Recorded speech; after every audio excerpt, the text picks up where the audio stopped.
They said they'd be back in 15 minutes.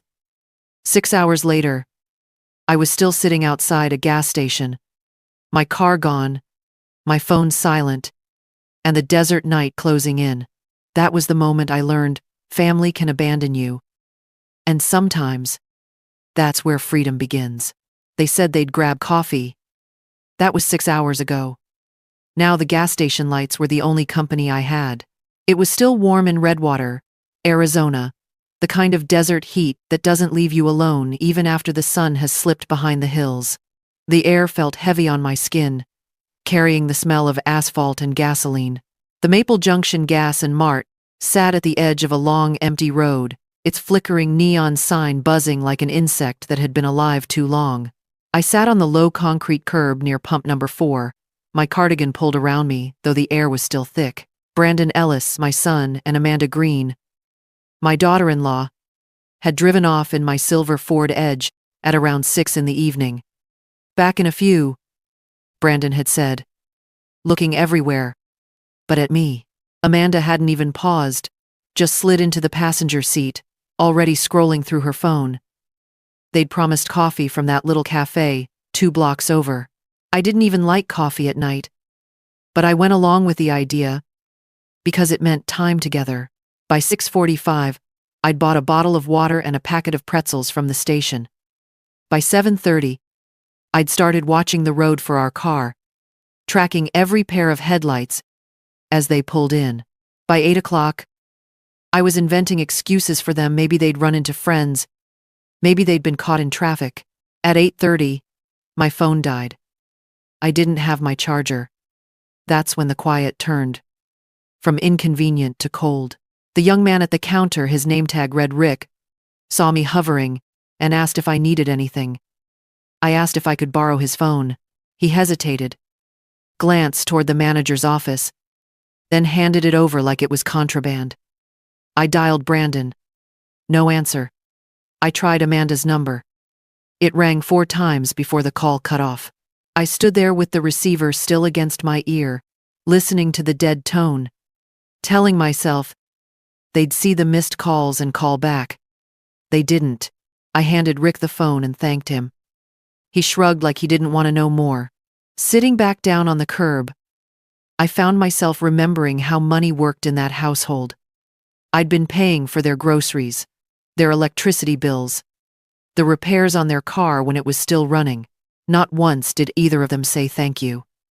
It was as if it were my duty to hand over my pension. But if I bought myself a scented lotion or a blouse that wasn't on clearance, Brandon's eyebrows would climb, and Amanda would give me that thin smile. Do you really need that, Nellie? As though wanting something small for myself was a waste. The hours began to dissolve. The sun had been gone for a long time when Rick came out and told me they were closing. He looked sorry in the way you do when you see something you can't fix. Sorry, ma'am. Store shuts at 10:45. He locked the glass doors and pulled down the blinds, leaving me outside with the hum of the lights and the sound of trucks rolling past on the highway. I stayed on that curb, cardigan pulled tight, my handbag tucked under my arm. My legs ached. My mouth was dry, but none of it cut as deep as the thought growing inside me. They weren't late. They weren't lost. They weren't coming back. And maybe neither was my car.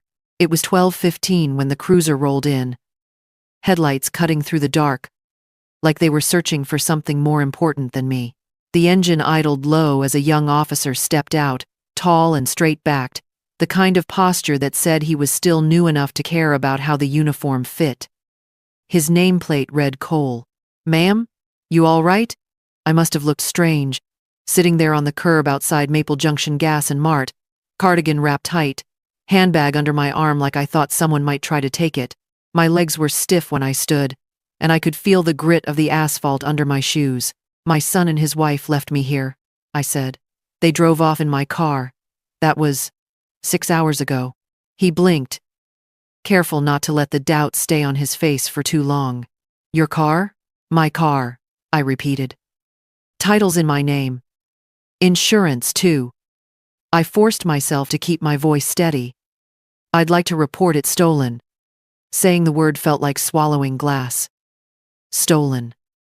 It wasn't a word you used for family. Not if you still wanted to believe in them. He glanced toward the station, where the blinds were down and the last of the light seeped out from the cracks. Let's get you somewhere warmer. We can take your statement. Inside the cruiser, the air conditioning was too cold. I kept my hands on my lap, fingers locked together, as the dashboard glowed soft green. The station wasn't much one of those small town places with 4 desks. A coffee maker that looked older than I was, and a faint smell of something burnt. The fluorescent lights hummed overhead, steady and harsh. Deputy Cole slid a form in front of me. I'll need details. Your name, the vehicle make and model, license plate, last known time and location. His voice was calm, even. He was trying to make it procedural, like this was just another report. I wrote it all down. My handwriting looked shaky on the page, but every letter felt like a nail being hammered in. When I handed it back, he read it over, then looked at me carefully. Are you sure you want to press charges, ma'am? The question hung there. I thought of Brandon's face, of Amanda's thin smile. I thought of the hollow it would leave cutting ties, knowing there would be no birthdays, no holidays, no calls. The silence after all of this would be deeper than the one outside this station. For a moment, I wavered. My phone was on the desk beside me, black screen staring back. I tapped it awake. No missed calls, no texts, not even a single word. They didn't just forget me. They didn't care. Yes, I said. My voice was quiet, but it didn't shake. I'm sure. When I signed the last line of the stolen vehicle report, the pen felt heavier than it should. The ink spread into the paper like it was sealing something permanent. It wasn't just a form. It was the last fragile thread of family loyalty snapping in my hands. Deputy Cole drove me back in silence. The cruiser's headlights swept across the low desert brush, pale green in the beams, before darkness swallowed them again. My hands rested in my lap, still feeling the weight of the pen from the station. We turned off the main road and into Mesquite Hollow, the small retirement park where my trailer sat at the far end. The gravel crunched under the tires, and the place looked exactly as I had left it weeks ago. Dark windows, a few porch lights glowing faintly, the occasional shadow of a wind chime, swaying.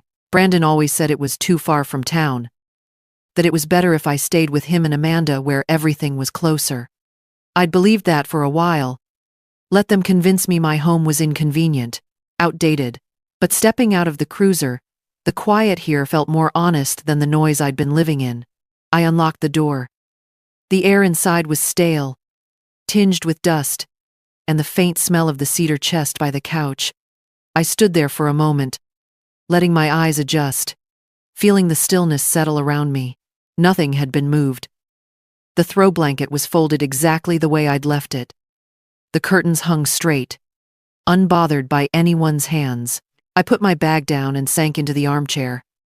And for some reason, my mind drifted back to when Brandon was 10 years old. He had been a sweet boy, then protective, quick to defend me if someone was rude in the grocery store, proud to sit next to me at school functions. I remember once, when an older boy called me old-fashioned, Brandon had squared his little shoulders and said, "Don't talk about my mom like that." Back then, I thought we'd always have that bond, but as he grew older, something shifted. I'd told myself it was just puberty, that moody distance every parent dreads.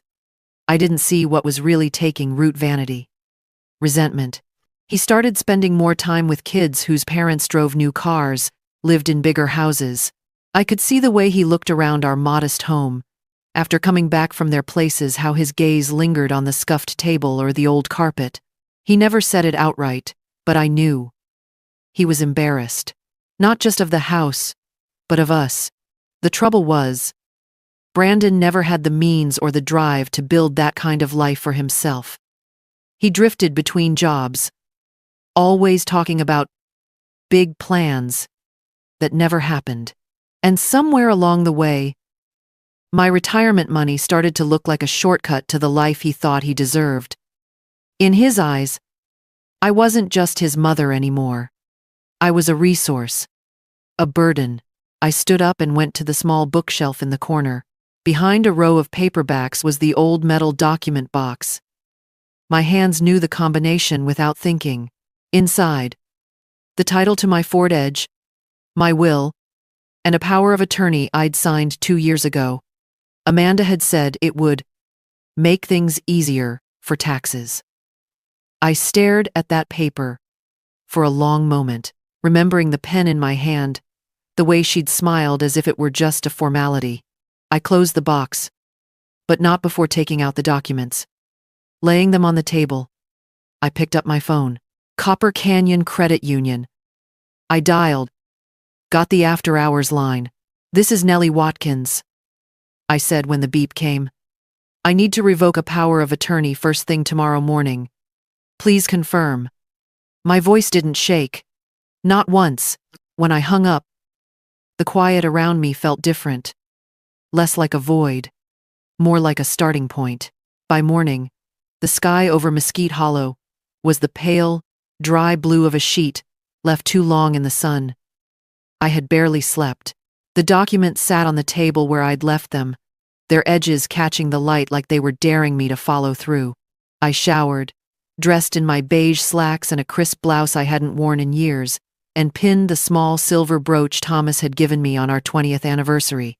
If you're going to reclaim your life, you might as well dress like it's worth reclaiming.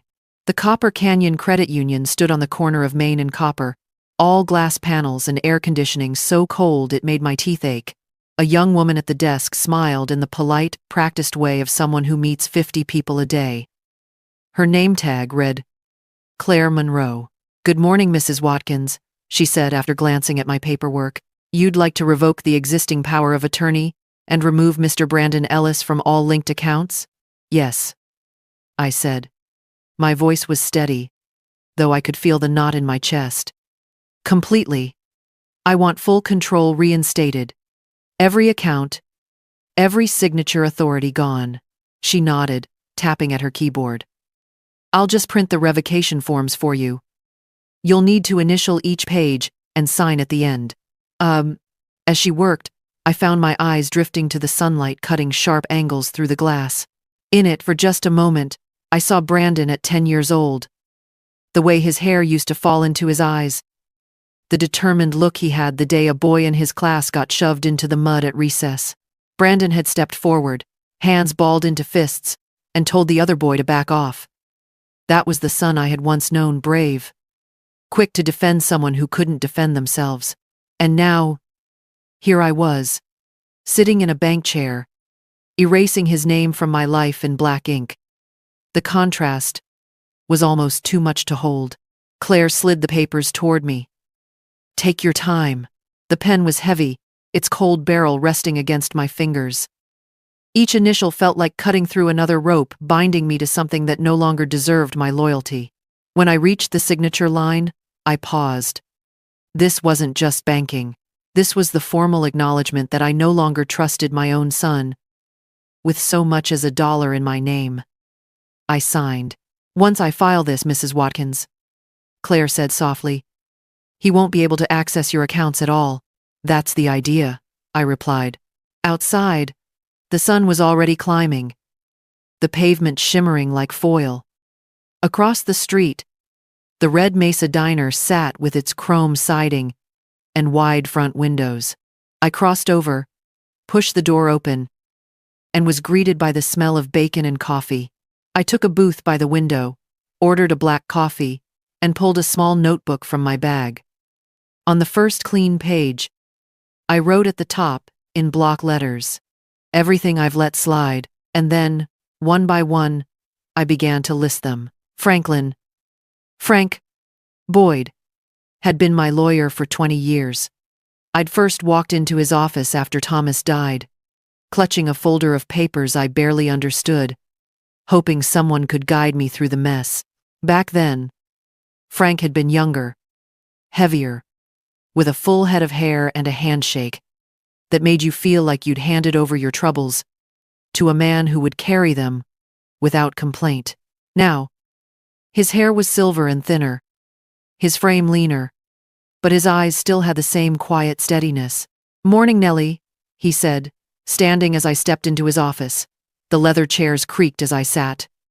"What can I do for you?" I slid the folder across his desk. Inside were my will, the revocation of the power of attorney, and the updated bank statements. "I want to make changes," I said. "Big ones. Brandon and Amanda are out. I want everything to go to Hannah Keats." Frank's brows lifted slightly. "Your granddaughter? Emily's girl?" "Yes," I said.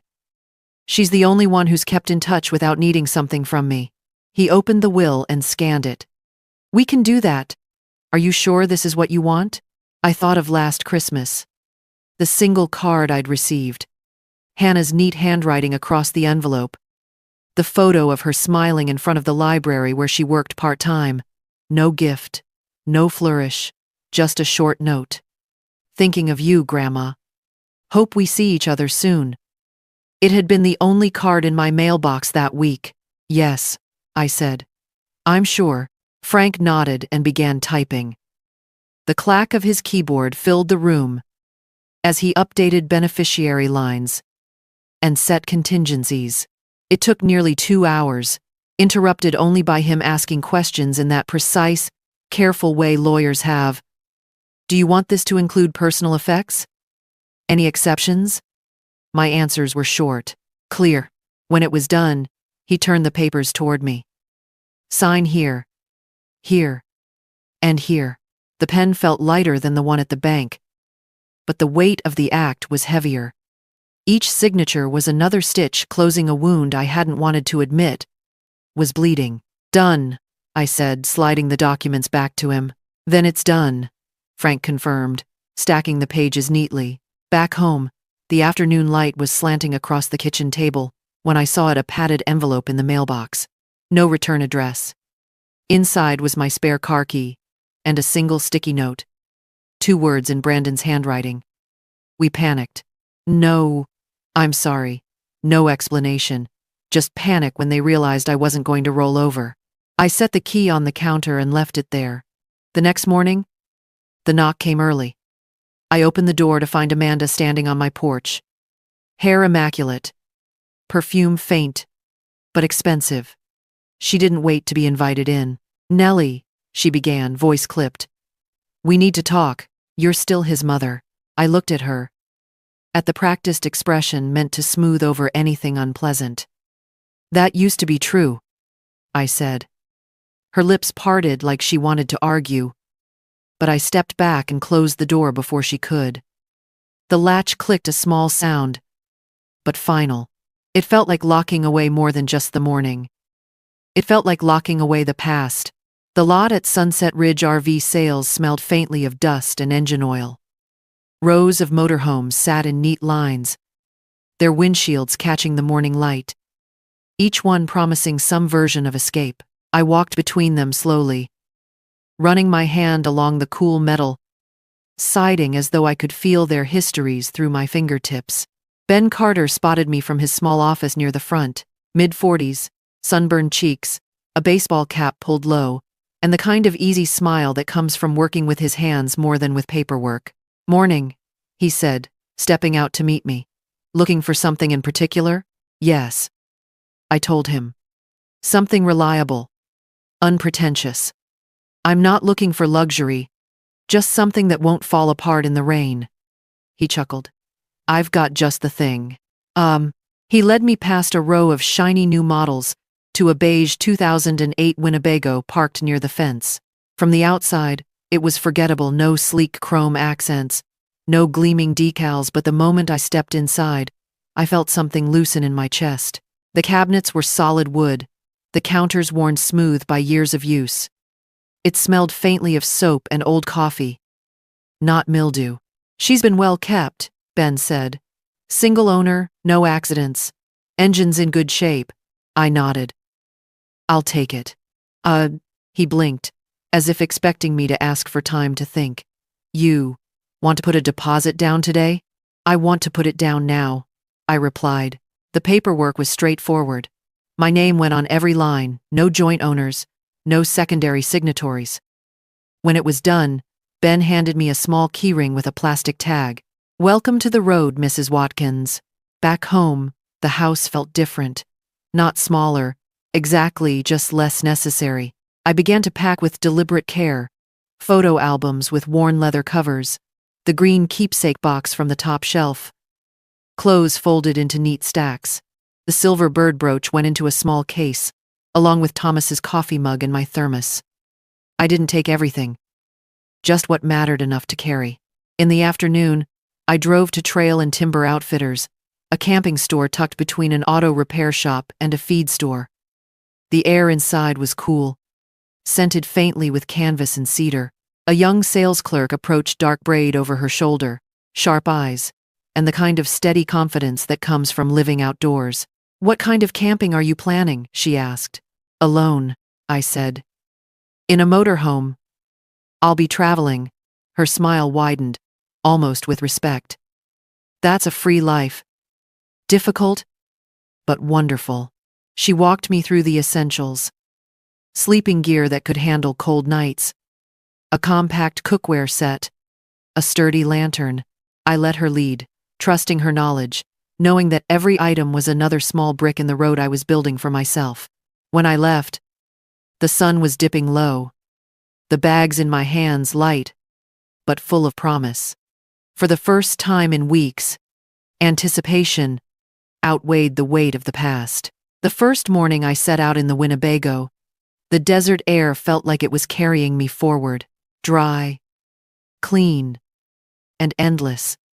It slipped in through the cracked driver's window, bringing with it the scent of sun-baked earth and creosote.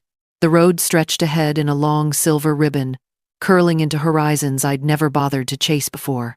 I didn't have a map spread out on the seat beside me, just a vague idea of heading north, letting the turns choose themselves.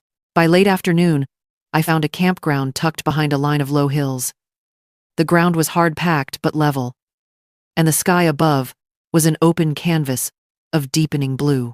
That night, under starlit skies, I sat outside with a tin mug of coffee, listening to the quiet hum of the desert. It was then I noticed the small silver trailer parked 2 sites over. A woman with a long silver braid down her back was unrolling a mat at her door. She waved, and I waved back. Later, she walked over, cigarette in hand. Name's Margaret Torres, she said. Most folks call me Maggie, Nellie Watkins. I replied. We talked until the coffee went cold. Our chairs tilted toward the fire between us.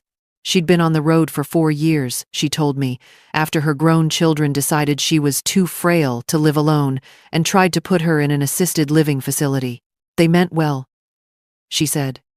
But meaning well doesn't give them the right to live my life for me. Over the next days, we found ourselves moving in the same direction. We shared breakfast in small-town diners, wandered through antique shops, and traded tips on quiet places to park for free. Once, when I woke with a fever in a dusty roadside lot, Maggie brought me tea and stayed until the worst passed. I returned the favor when her ankle swelled after a long walk, keeping her supplied with ice and conversation. We didn't need to say it out loud, but there was respect in the way we moved around each other's space. She wasn't company I had to manage or entertain. She was company I could keep. It was on a Saturday morning in a town whose name I've already forgotten that I met Ellie Grace. She couldn't have been more than 10. With sun-bleached hair, a quick smile, and a basket of peaches she was helping her grandmother sell at the market. She eyed me as I picked up a jar of blackberry jam. Is that your RV out there? She asked, pointing to where the Winnebago sat at the edge of the lot. It is, I said. You live in it? I do. She tilted her head, considering me like I was a puzzle.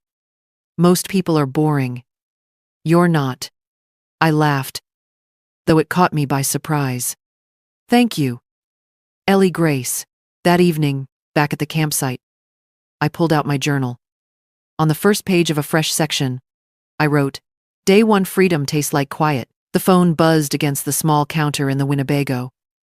Out here, A signal was rare enough that any call felt urgent. The screen lit with a name I hadn't seen in months. Hannah Keats. I answered quickly. Hannah?